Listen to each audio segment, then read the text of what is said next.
Assalamu alaikum. Welcome to 168 Hours, your weekly roundup of the top local stories. I'm Abdullah Ahil, your host for the evening. Stay tuned. President Dr. Mohammad Muiz says the Scout movement bridges the geographical divide between island communities from the north to the south of the Maldives, serving as a powerful force that unites Maldivian youth in a congratulatory address marking the 70th anniversary of the introduction of the movement. In remarks commemorating 7 decades since the formal inception of Scouting in the country, President Muiz expressed deep appreciation for the individuals who historically championed the movement and those who advance its operations today. Characterized by mutual care, the initiative fosters a responsible, self-reliant generation built upon strong moral principles, he said, adding that the courage, resolve, and altruism of individual scouts reflect ancestral values of respect. The movement stands as an exemplary model of humanitarian service demonstrated repeatedly throughout the nation's history. During times of national crises, most notably the devastating Indian Ocean tsunami of 26 December 2004, the Scouts proved their unwavering readiness to serve without hesitation. President Muiz noted, stating their leadership, vigilance, and voluntary spirit provide a robust template for society. The President assured the Scout Association and its participating members that the government will provide full support to expand and advance Scouting activities throughout the country. Irotisham Adam, the Minister of Foreign Affairs, assures that the Maldives will work consistently to deepen its relationship with the Commonwealth and enhance collaboration across essential areas of mutual priority during a meeting with the organization's Secretary General. The diplomatic discussions, which Minister Irotisham noted stood as a crucial milestone within broader ongoing efforts to sustain and strengthen international relations, took part at Marlborough House, the Commonwealth's main headquarters situated in London, United Kingdom, where the Foreign Minister convened with Secretary General Shirley Boshwe to discuss efforts to further strengthen ties. The prominent role the Maldives plays and the close relationship it maintains in prioritizing the rights of small island nations within the global network are deeply appreciated, Secretary General Boshwe stated in a post to social media following the dialogue. Welcoming the Foreign Minister to Marlborough House was a profound pleasure, Secretary General Boshwe added, observing that the recent dialogue will pave the way for elevating the relationship between the Commonwealth and the Maldives to even greater heights in the future. The Commonwealth is an international organization composed of 56 member nations. Following its decision to rejoin the coalition, the Maldives has actively collaborated with the body across a diverse array of sectors, continuing to command a leading position on the international stage by robustly protecting the diplomatic interest of small island states. The administration will remain steadfast in its commitment to protecting the younger generation from the expanding dangers of tobacco, President Dr. Mohammad Muiz assures the public in a social media statement posted to mark World No Tobacco Day, a global initiative observed annually on the 31st of May. The statement, which renewed the administration's resolve to rescue Maldivian society from the hazards of tobacco use, highlighted a significant stride taken by the administration. The Maldives holds the distinct honor of being the first nation globally to begin enforcing a generational ban against tobacco, a sweeping initiative that included the prohibition of e-cigarettes. President Muiz stated as new threats emerge, including flavored nicotine pouches and AI-driven marketing tactics targeting young people, the administration will remain vigilant. The state will strengthen tobacco control measures, cessation services, smoke-free jurisdictions, and legislative reforms, while establishing dedicated cessation clinics, formally designating no-smoking areas, and systematically amending laws to safeguard the youth. He urged a collaborative effort from all citizens is necessary to build a healthy, tobacco-free nation. First Lady Sajida Mohammed also posted to social media, urging the public to reaffirm our shared responsibility to protect future generations from the harmful effects of tobacco and other products that continue to target young people. Noting that Maldivian youth deserve the chance to be free from nicotine addiction, the First Lady emphasized that while the nation has taken historic steps towards a tobacco-free future, awareness, education, and collective action remains essential. Recent structural reforms implemented by the administration administration to combat this epidemic include increasing tobacco import duties and raising the minimum legal purchasing age from 18 to 21 years. Furthermore, new regulatory mandates dictate that tobacco products can only be imported and sold in the Maldives if they are accompanied by explicit health warnings detailing their level of danger. Bolstering these restrictions, a comprehensive generational ban took effect on the 1st of November last year, explicitly prohibiting the use and sale of tobacco products to any children born after 2007.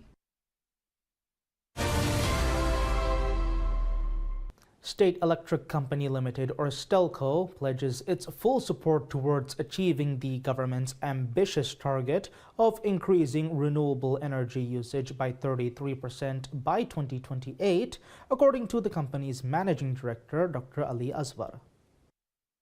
As the primary electricity provider serving the capital city, as well as several islands across the atolls, STELCO recognizes its critical role in helping the government realize this landmark goal. Aswar described the president's decision to raise the renewable energy proportion to 33% as a far-sighted and crucial step for the nation's future. Beyond the Male project, STELCO is actively working to integrate solar energy into power plants across the islands it serves. The company has identified Rakidu in Vavo Atoll as a particularly noteworthy pilot project with the goal of generating most of the island's electricity needs through solar power. Similar initiatives are planned for other islands. Additionally, renewable energy works are underway in several STELCO-served islands under the POISE program, which is expected to catalyze a major transformation in the Maldives' energy system. The Maldives has made significant progress in promoting renewable energy, particularly in solar power initiative. The government's Energy Act and Energy Sec roadmap aim to ensure the energy supply is adequately reliable,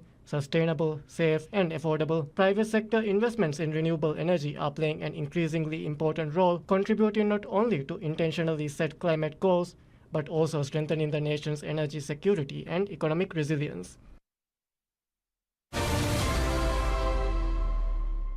President Dr. Mohamed Muiz announces that the government will ban certain social media platforms from being accessed by children younger than 16, a move aimed at shielding youths from cyberbullying, online grooming, and other digital threats. Speaking at the weekly press conference, President Muizu underscored that the island nation, a small society anchored in Islamic principles, must give special priority to tackling social problems that affect its youngest citizens. The president highlighted the growing vulnerability of children to the dangers of social media, pointing to rising cases of cyberbullying and online child grooming. He stressed that safeguarding children from such threats is an essential task for state agencies, NGOs, and general public. The proposed ban will therefore target specific applications deemed most risky, with the government planning to work closely with the platform's international owners to modify their services to comply with Maldivian law. The policy will be formulated in consultation with the relevant tech companies, mirroring Australia's current age verification regime, and will require amendments to the country's existing cyber safety legislation. President Muizu assured that the restriction will not impede children's educational progress or their ability to learn new skills online. Rather, it is intended to create a safer digital environment while still allowing constructive internet use. The government aims to finalize the regulatory framework and launch the ban within the next year after a period of public consultation and feedback. President Dr. Mohamed Muiz announces that the current restrictions on foreign transactions using Bank of Maldives or BML cards will be relaxed by the end of this month, offering relief to many citizens who have faced limitations when conducting international online purchases. Speaking at the weekly press conference held at the president's office, the president revealed that his administration had engaged with BML management to address the dollar shortage issue. The bank had imposed strict limits on Rufiyaa card transactions for overseas e-commerce and online retail sites due to reduced foreign exchange availability, circumstances attributed to the prevailing conflict in the Middle East. According to a bank spokesperson, BML was previously selling $1.33 million daily to facilitate such transactions. Under the current policy, the bank sells dollars within a fixed daily budget, meaning some retail sites may be unable to conduct businesses on certain days. However, Card issued for dollar accounts remain available for unlimited transactions, the bank confirmed. BML has also guaranteed that the changes had not affected the limits provided to students studying abroad. Additionally, the bank has offered a 3-month grace period for students using their parents' card to obtain their own student cards. The bank emphasized that these measures were implemented to preserve foreign exchange reserves for essential needs while expressing commitment to gradually relax restrictions on rupiah card transactions as dollar availability improves. According to the Budget Outcome Statement 2025, published by the Ministry of Finance and Public Enterprises, the state's budget expenditure last year fell $324.60 million below initial estimates. While the government originally projected to spend $3.19 billion in 2025, total expenditures concluded at $2.87 billion, marking a precise reduction of $324.60 million from the forecast. The Finance Ministry stated that expenses were curtailed due to robust budget execution policies, modification to state investment projects, and measures to control recurrent and capital expenditures under a strict framework dedicated to minimizing waste. Consequently, the budget deficit contracted to $285.43 million instead of an anticipated $609.60 million, a drop of exactly $324.60 million.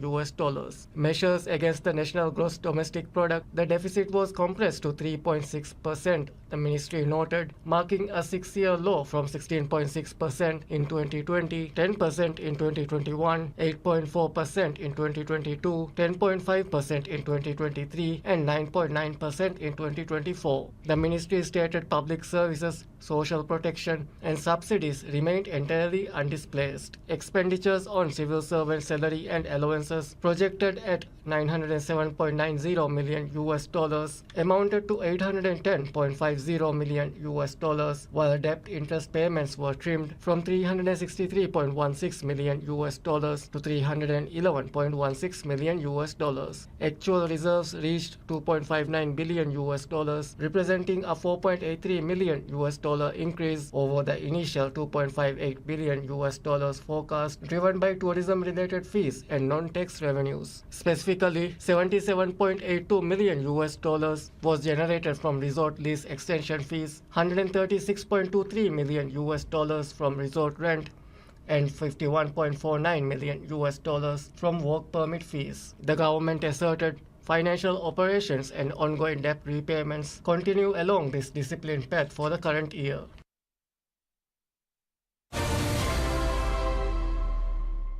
The Ministry of Fisheries, Agriculture and Ocean Resources announces that fuel for fishing vessels will now be available in Mido, Dal Atoll, marking a significant expansion of the government's subsidized fuel scheme.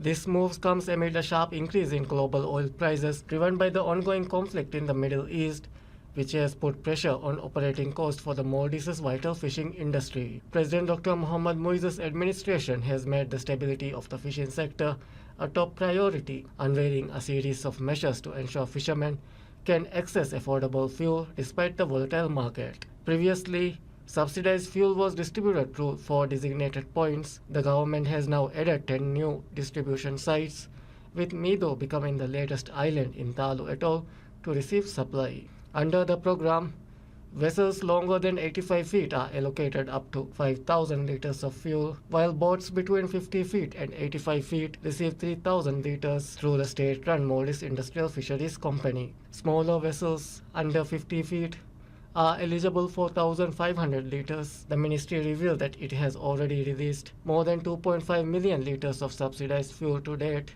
aiming to curb the rise in operational cost to fishermen. Currently, fuel is supplied to all atolls except Ra and Ta, where distribution is still in the planning stages. The ministry emphasized that the expansion will significantly reduce fishing operating cost and improve returns for the island's fishing communities, especially as the country navigates the challenges presented by the sharply rising global oil market.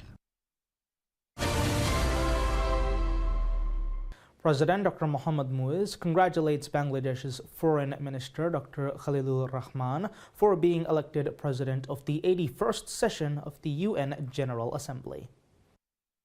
In a post on social media, the president described his election as a proud moment for Bangladesh and the wider region. He said the session under his leadership will be an important platform for UN member states and wished him success in his role. Minister of Foreign Affairs Irutisham Adam also congratulated her Bangladeshi counterpart on his success, describing it as a proud moment for Bangladesh.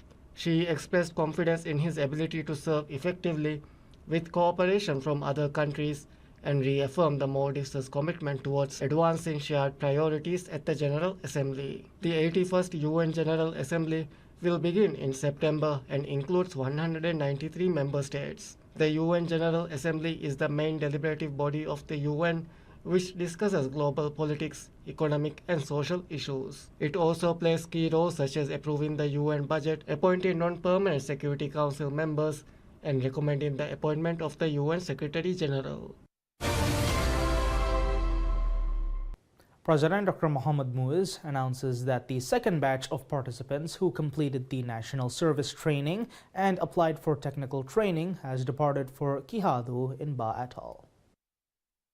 In a post on social media, the president said that the second batch of youths who completed the training aimed at building self-confident, strong faith, spiritually and physically healthy, patriotic and responsible citizens have been selected for advanced technical programs. The newly established School of Engineering and Logistics of the Maldives National Defence Force MNDF in Kihadu will host 77 youths aged between 16 and 19, hailing from 50 islands across 17 atolls. The technical training program will provide opportunities for participants to complete training in 6 different professional fields. This development follows the successful completion of the first round of basic training on the 28th of December last year, where 344 participants completed their training, with 63 participants subsequently trained in specific professional fields. The second round of basic training for the National Service Program has also concluded, with 343 out of the 350 participants successfully completing the program. Of these, 77 participants have been selected to join the technical program and begin their specialized training. These comprehensive training initiatives are designed for students who have completed the National Service Initial Training, aiming to equip young Maldivians with practical skills and professional qualifications to serve the nation effectively. Fitch Ratings upgrades the Maldives' credit rating, citing stability in the economy despite ongoing global challenges. According to the agency, it expects stronger medium-term economic growth despite the global market turmoil, supported by growth in the tourism sector, new resort development investment, and improvements in tourism infrastructure. The agency noted that although the economy may still face challenges in the short term due to global energy market shocks, transport constraints, and unrest in the Middle East, the Maldives' economy is projected to grow at around 4.5% through 2027. It noted this growth will be linked to an increase in high-end international tourist arrivals. The Ministry of Finance and Public Enterprises said the outlook reflects the resilience of the Maldives' economy and tourism sector despite external pressures. The ministry noted once the global economy stabilizes, strategic investments in economic infrastructure, the tourism sector, and the transport system will pave the way for sustainable development. The ministry further noted that government plans to focus on encouraging private investment, strengthening economic capacity and resilience against economic shocks, and maintaining macroeconomic stability, as well as investing in infrastructure to support sustainable and inclusive growth.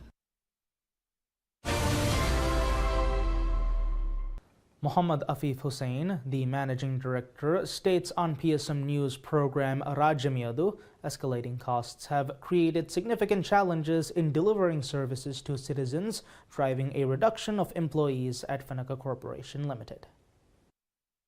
The utility provider extends services across northern and southern atolls, and operational scope presented notable delivery obstacles that made right sizing necessary to fortify operations. Currently, Fenaka employs an estimated 8,000 individuals, resulting in a salary expenditure of approximately $5.84 million. The financial outlay is starkly disproportionate to revenue, greatly exceeding budgets for service provision and employee obligations. To address imbalances, evaluations across departments and regional branches prompted the board of directors to approve a formal redundancy policy. Under this framework, employees electing to depart voluntarily will receive a lump sum equivalent to 4 months of their salary. Fenaka has systematically divided its atoll branches into 4 distinct operational tiers based on customer base, ranging from city-level operations to branches serving fewer than 300 customers. Afif said staffing numbers are currently being resolved, with the remaining workforce integrated into the new hierarchy based on capacity. And that's all the news we have for this week's 168 Hours. We will bring you further local updates on the next week.